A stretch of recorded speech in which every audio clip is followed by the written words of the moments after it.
Namaste. The trustees were silent. We had gone through the Tetris, the gaslighting, the broken tools, and most important, senior ragging. Finally, our chairman asked me, Professor, he was a yes man. He never complained. He took every shift. How did he go from yes to I am moving on overnight? I leaned in and said, that's the mistake, Chairman, so he didn't change overnight. He just finally found the one word you never taught him in a nursing school. That's called no. Our hero was a cream employee, but he had a secret illness called chronic agreeableness. He was the guy who said yes to the double shift, yes to the broken printer, yes to the senior's coffee. He thought yes was the way to be a good human. But in broken system, a yes man is not a hero. He is a resource. And the funny part, the hospital didn't value his yes, they expected it. They treated his kindness like an infinite battery. But every battery has a limit. He was not quitting the job. He was quitting the version of himself that could not say no. Here is the depth for my students and the board members as well as the viewers. We call this the boundary collapse.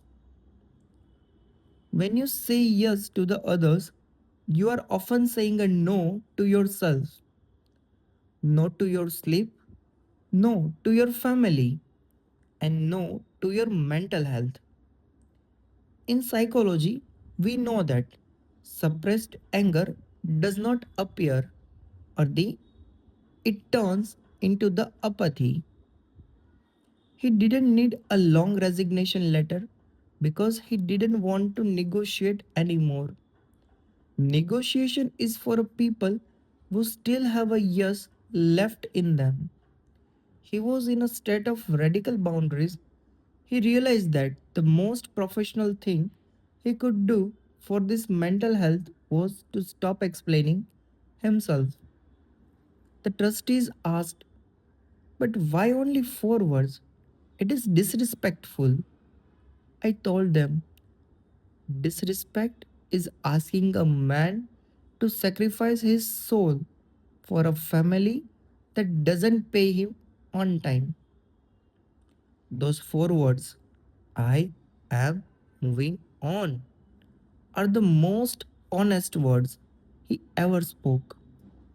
They are complete sentence. They have no guilt, no apology, and no room for the terrorism. It is hilarious, really. You spent years ignoring his long emails about a broken equipment, but you are obsessed with his 4 words email about leaving. You only listen when the person stops talking. I closed the file and told the board, if you want to keep the creams, you have to respect their no as much as you love their yes. And to my viewers, if you are currently bartering your sanity for a system that does not see you, remember this case study. You don't need a 10 pages manifesto to reclaim your life. You just need to courage to move on. Thank you for joining in this case study. Our hero is doing great in another aspects. By the way, he's finally sleeping. He's finally breathing. He's finally a Zen. Thank you.